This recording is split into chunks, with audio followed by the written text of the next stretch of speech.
सुरुवात सगळ्यांना जय हिंद जय महाराष्ट्र। आज आपण तुळजापूरच्या या मायभूमीच्या ह्याच्यामध्ये आलेलो आहोत। या ठिकाणच्या भागातून येत असताना या तुळजापूरच्या परिसरामध्ये निजामकालीन असलेल्या 7 ते 8 संडास बाथरूम आणि मुतार्या ह्या गेल्या कुठे हा विषय सगळ्यात महत्त्वाचा आहे।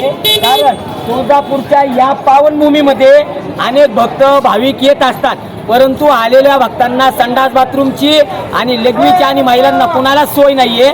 त्यामुळे आता बघूया या ठिकाणी आलेल्या काही जे भक्त आहेत तुळजापूरच्या पावननगरीमध्ये त्यांना रस्ता द्या। कारण तुम्हाला काय वाटते संडास बाथरूमच्या बाबतीत? संडास बाथरूमची सहसा तर सोय नाही ते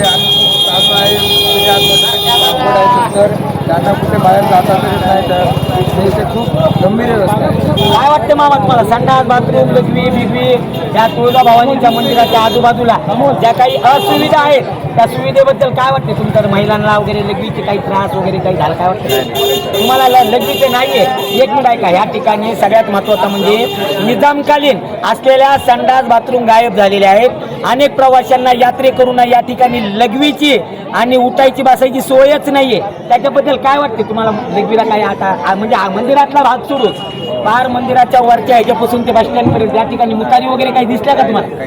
मग काय वाटते तुमच्या सोबत काय लघवीची काही त्रास झालं तर त्याला कोण जबाबदार? काय वाटते द्या जिल्हाधिकाऱ्यांना आदेश द्या। कारण आता हे जिल्हाधिकारी या ठिकाणी अध्यक्ष आहेत, ते सुविधा करावं। तुम्हाला काय वाटते मामा? आमचं म्हणणं करावं, काय करावं?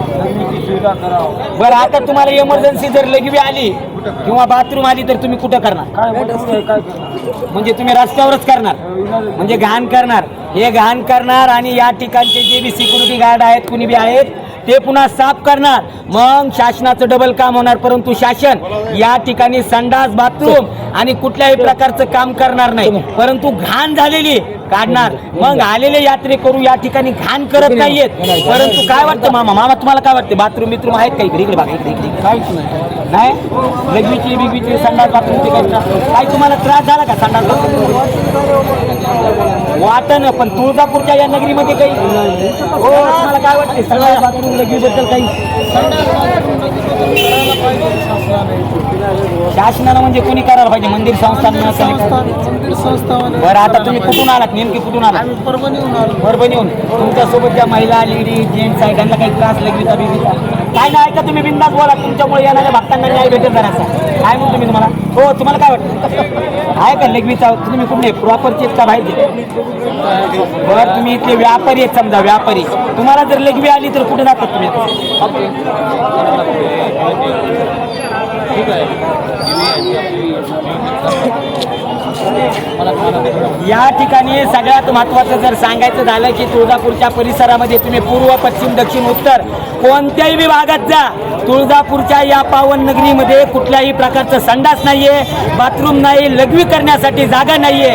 मग या ठिकाणचं प्रशासन असेल, जे नगरपालिका असेल, तहसील असेल, जिल्हाधिकारी असतील किंवा या ठिकाणचे वरिष्ठ अधिकारी आणि या ठिकाणच्या तुळजाभवानी मंदिर ट्रस्टीचे अध्यक्ष असतील ते आलेल्या भक्त भाविकांसाठी आणि जर एखाद्या वेळेस बाथरूम जर आली कुणाला, संडास जर आली कुणाला, लघवी जर आली कुणाला तर ते जाणार कुठे हा सगळ्यात महत्त्वाचा प्रश्न आहे। कारण तुळजापूरच्या या पावन नगरीत कमीत कमी रोज 15 ते 20 हजार भाविक भक्त येत असतात।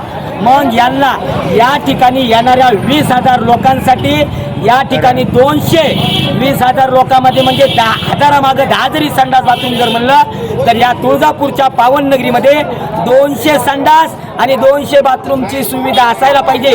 परंतु तुळजापूरच्या पावन नगरीत या मंदिराच्या बाजूला फक्त 7 संडास बाथरूम आहेत आणि बसस्टँडच्या या ठिकाणी उतरल्यानंतर 3 संडास बाथरूम आहेत आणि लातूरच्या ठिकाणी जाणाऱ्या बसस्टँडच्या ठिकाणी 6 संडास बाथरूम आहेत। 6 आणि 3 9, 9 आणि 10 की झाले 19।